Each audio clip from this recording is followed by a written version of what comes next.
What is up, guys? Welcome back. It is June... What day is it? June 8th. Shoot, I gotta stop doing that. We got the, we're still wearing the cast on and off, but we've been working on getting more movement back in the hand since we broke it. This finger's still pretty limited. We still got screws in it, but pretty much got to a point where I can close up all the rest of them and can almost touch. We can basically make a fist now. So this is great improvements as far as having a broken hand. But yes, so we have UFC Freedom 250 this weekend, as you can clearly see. And seeing as I have nothing else to talk about now, since the boys finished up their fights and got their job done, I figured I'd take a look here and just kind of give my very unprofessional opinion on all this. So, we got the first matchup of the night, Diego Lopez versus Steve Garcia. Now, I'm not going to lie to you guys. I don't watch much of Steve Garcia. I'm sure I've watched his fights. I mean, I've watched Steve Garcia, obviously, in preparation for this UFC Freedom 250, but, like, he wasn't really someone that was on my radar. Like, I've watched some of his fights, but, like, he's not someone really that I've been, like, following as an up-and-coming prospect. Whereas, like, Diego Lopez, I've been watching him since, like, he fought Mozart.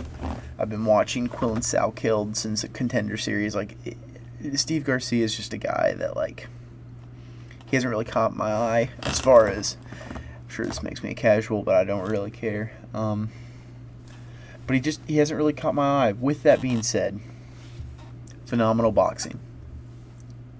Really good punch power. And I am nervous for Diego because he does not move his head. Not one bit. Lopez does not move his head. And with that being said, I still think Diego gets this win purely off of, I just think that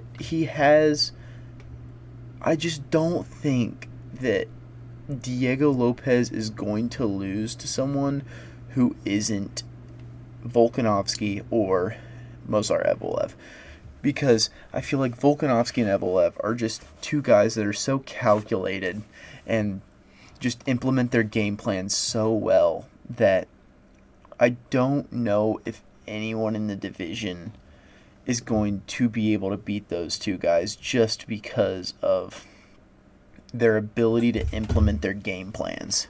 Whereas Diego Lopez is much more of... He doesn't really use a game plan. He goes... He goes, I come in here, and I swing, and I punch your head off.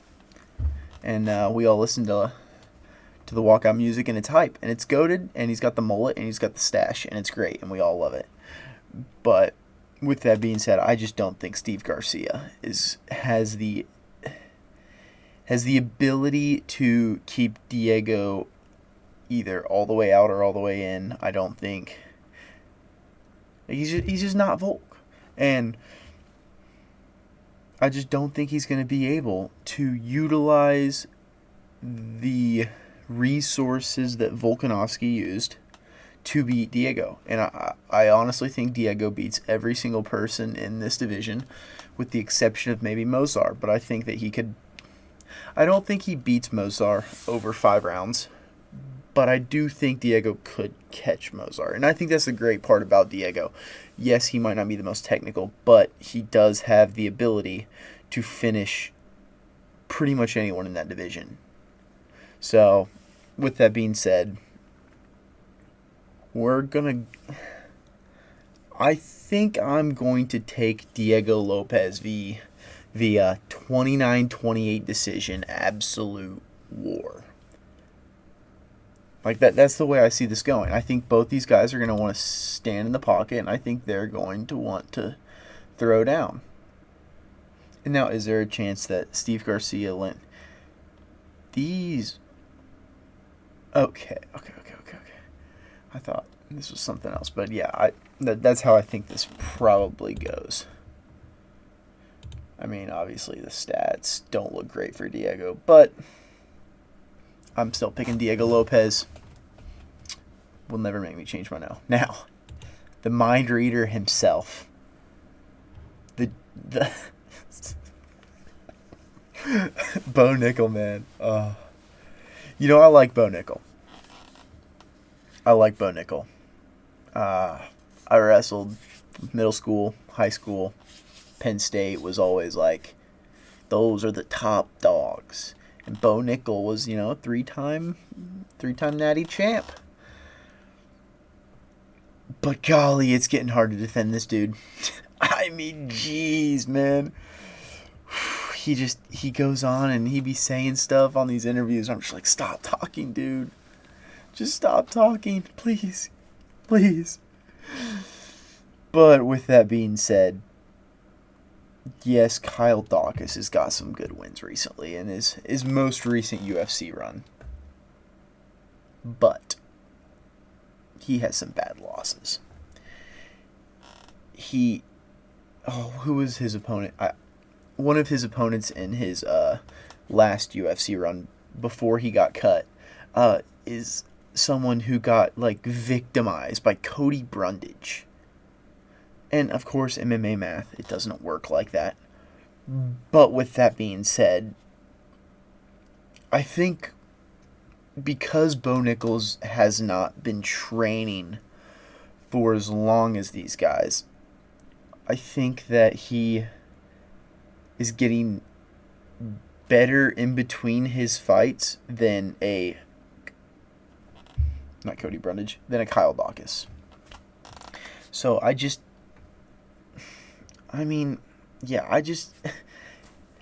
it's probably Bo Nickel by whatever he wants. I'm going to be honest. There's no real reason to overthink this. It's most likely, he's a ginger dude. We know gingers have superpowers.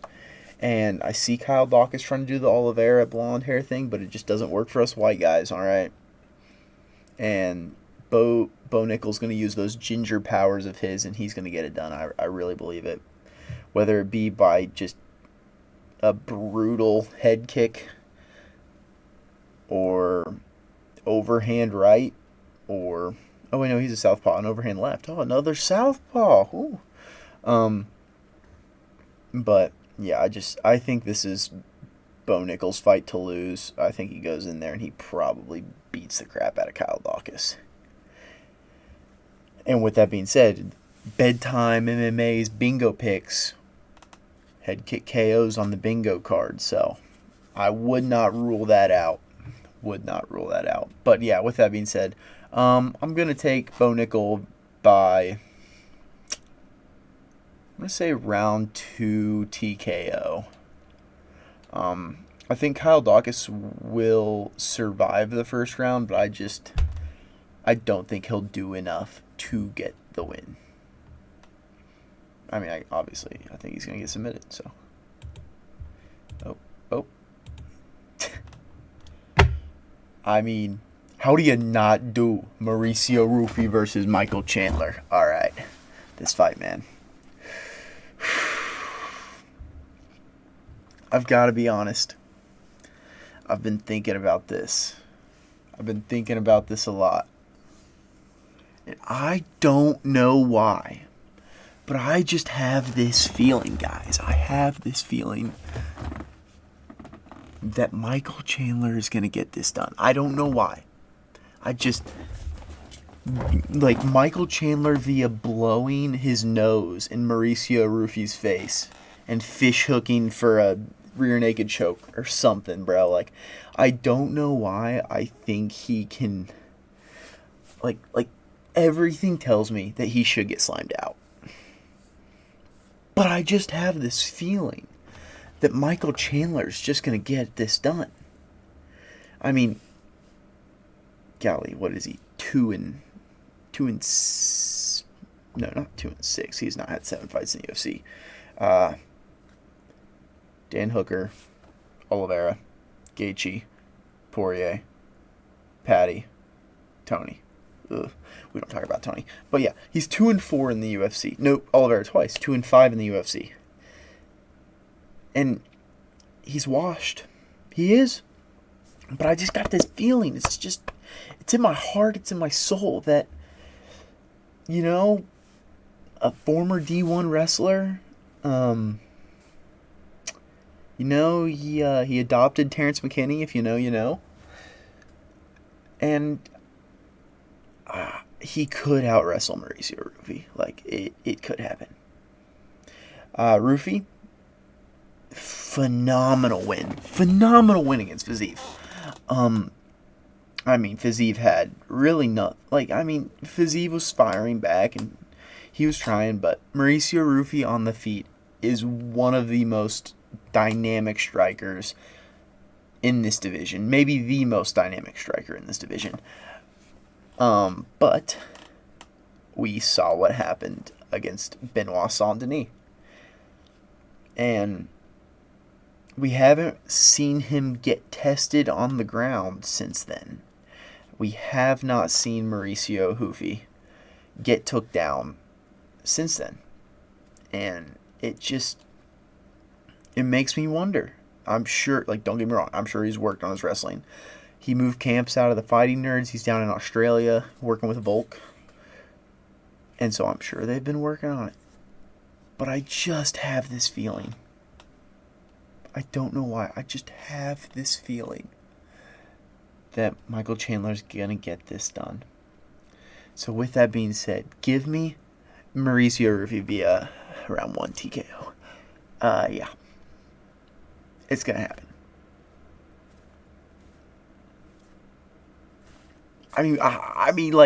Look, I want to pick Michael Chandler. I do think for some reason that he has a shot. But, that's such a long shot, and it would be so incredibly stupid to actually pick him. For the vibes, yeah, it'd be cool. But let's be honest, he's not getting it done. Mauricio Rufy is most likely going to flatline him. And that's probably it. That's probably the end of Michael Chandler. He probably doesn't stick around. Or he hops on the mic after getting flatline KO. He's wobbling around. He's like, Joe, let me see that microphone. Conor McGregor, I am the most entertaining lightweight on the planet. You gotta come back and fight somebody. And then Joe's just going to take the mic and be like, okay, guys, he's retiring. And they're just going to shove him off and throw him in the Apex where he belongs. No, Michael Chandler doesn't belong in the Apex. But yeah, no, he's just... This is most likely the end of Michael Chandler.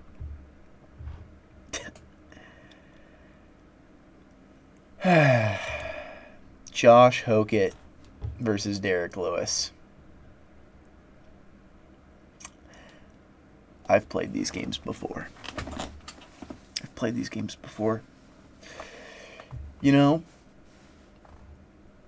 Derek Lewis, there's not much to say.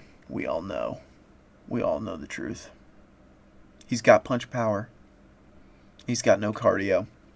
He's got no technique. But he's got a nuke in that right hand. Josh Hokett, not really a heavyweight. He's an athletic dude. Wrestled D1 in college. I think it was it Fresno? I think it was Fresno State, I think. Could be wrong. Don't flame me in the comments. Or do. But yeah, he's not a heavyweight. But he just puts on the weight for it. And is this the method? Is the method to just be athletic, to have good technique, and then just eat pizza and bulk up to heavyweight? Maybe not pizza. But just bulk up to heavyweight and be athletic and just weigh a little bit less than everybody? Because yes, does he have the most punch power? No. He caught Curtis Blades with so many punches in his last fight. And did he put him out? No. No, he didn't. but he was tanking.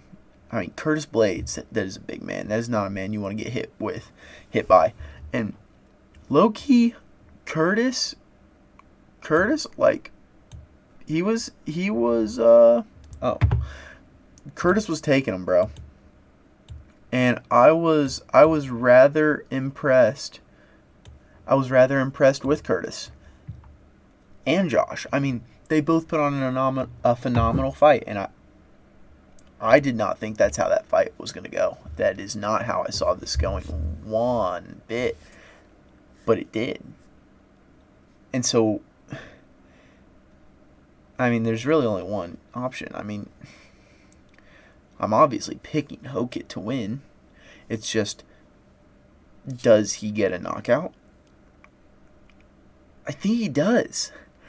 I think Derek Lewis is going to gas out, and I think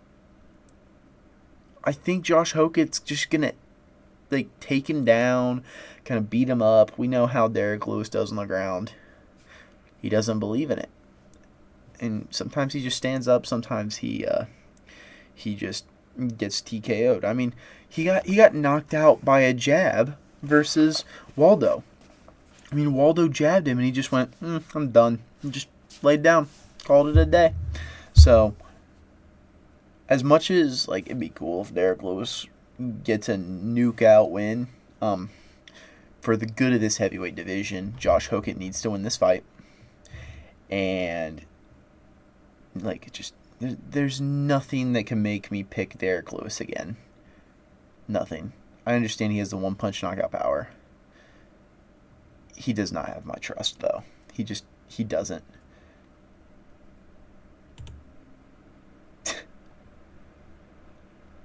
Amin Zahabo. Absolute terrorist of the division versus Sugar Sean O'Malley. Now listen, I'm not going to sit here as a fairly casual, I mean, I guess I can't say that I'm not a casual. I'd be watching way too much of this stuff to be considered casual at this point, but as an American casual, I'm not going to sit here and be like, oh, O'Malley smokes him in a minute. O'Malley via whatever he wants. Amin Zahabi is a good fighter. He is. With that being said, the streets do not forget what you did.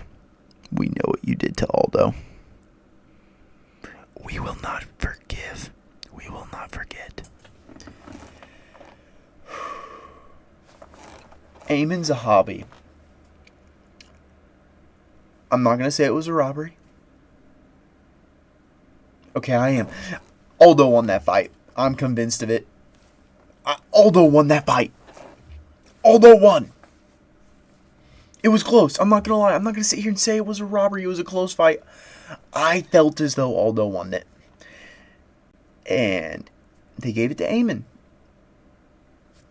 And it's just, it is what it is. Like, it is what it is. And I'm not happy about it.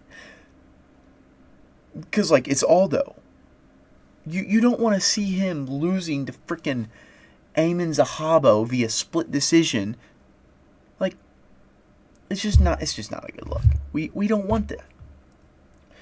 But, like, with that being said, Amin, he came back, man. He was getting beat bad. And by some ancient Canadian magic, he just came back to life and somehow won that fight. And I'll give it to him. He outdogged it, man.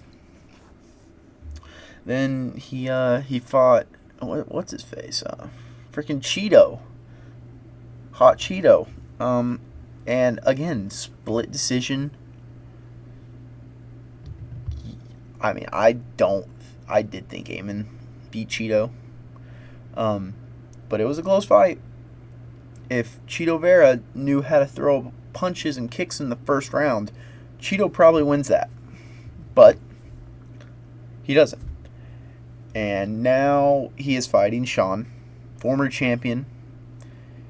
Definitely his toughest test.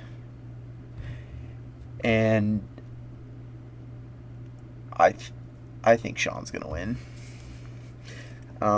Do I think he gets a knockout? I don't think so. I think that most likely this is a 29-28, 30-27 decision win by Sean. I think that Amin has a chance to take the first round, but I think once Sean starts finding his jab, once he starts getting comfortable, starts landing his kicks, I think he is going to just start picking apart Amin Zahabi. And I think this is most likely the end of the title run for Mr. Zahabi. 36-year-old prospect, by the way, guys. I mean, truly an unk of the division. But, good fighter, but I think that Sean is just in another level compared to him. So, I think that is going to be, 30-27, 29-28 decision by Sean O'Malley. That's what we're going with. All right. Co-main event of the... You didn't see that. Co-main event of the night. Oh. What is... Co-main event of the night. We got Poatan Alex Pereira versus the absolute criminal of this sport, terrorist of the heavyweight division, and Tai Tuivasa, Tai Tuivasa's executioner. Serial's gone. France's last hope. I don't like Serial gone. It's just, I don't get it. I don't understand how you can be this athletic. You can have all this skill. But yes, you just decide for some reason randomly in some fights that you're just like, I don't want to know how to fight. And the John Jones fight, what even was that? You just go out there, kick John in the nuts, then get took down and guillotined against the cage? Huh? You didn't... Now, could John just be that good? Yeah. But you looked horrible, man. You really did. And then to come back, it feels like he's only fought, what? He fought Volkov and then he fought Aspinall, and is that it? Is that the only people he's fought since then?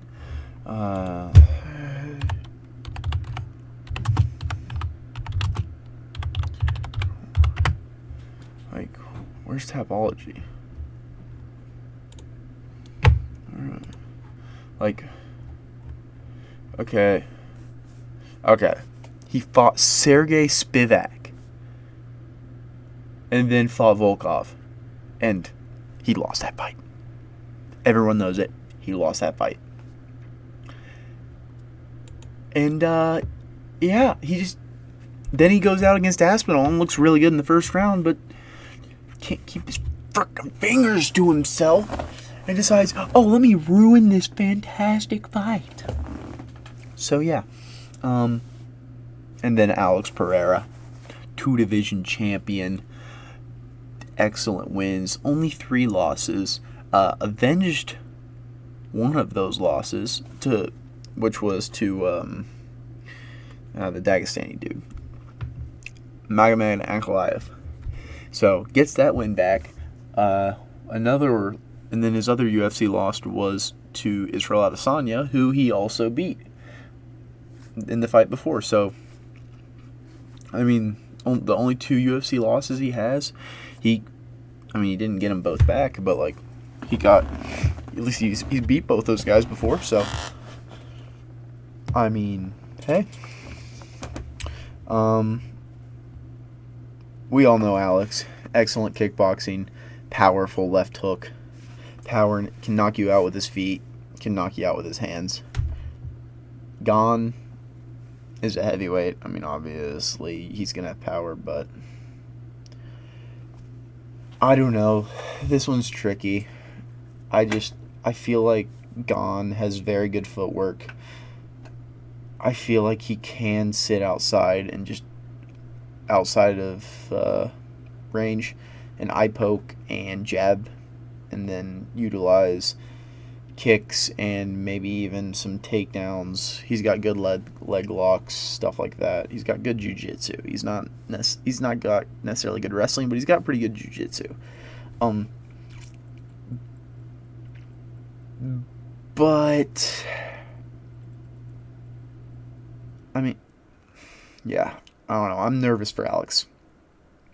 I mean, Cyril can get it done, but I just think that sometimes there are fighters who have this plot armor almost, and it feels like even whenever they get an opponent who I'm like, this might be it, they just by some miracle get knockouts, like Aldo and McGregor. I mean, just sometimes there's just these people who just go and they transcend the sport, and there's no one that can stand in their way and stop them from getting what they want. And so I think Alex Pereira most likely gets a 4th round TKO after losing 2 of the rounds. Yes, that is how I see this going down.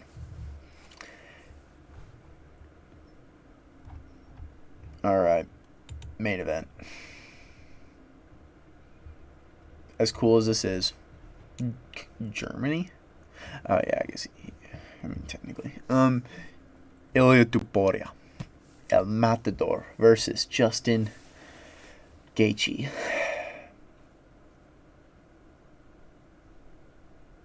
I don't know, man. I'm nervous for Ilya. No,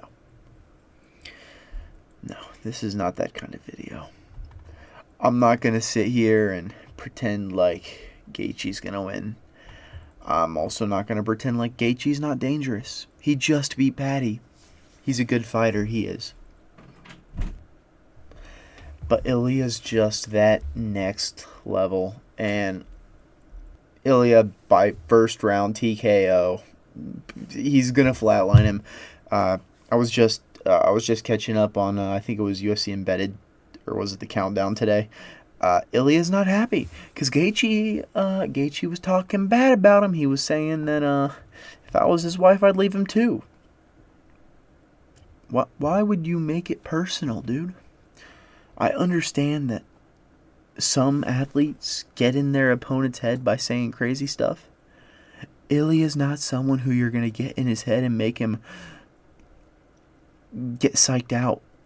If he doesn't respect you, he's just going to beat you bloody and unconscious. And yeah, you're cooked. You're cooked, Gaethje. I see this fight. I see Gaethje taking a similar style to how he handled the second Poirier fight. The difference, I feel like, is in that 1st round against Poirier, whenever Gaethje was getting wobbled, which people just seem to forget. Gaethje lost that 1st round and was on the verge of getting TKO'd in that 1st round. Ilya's not going to TKO you against the cage. He's going to knock you out against the cage.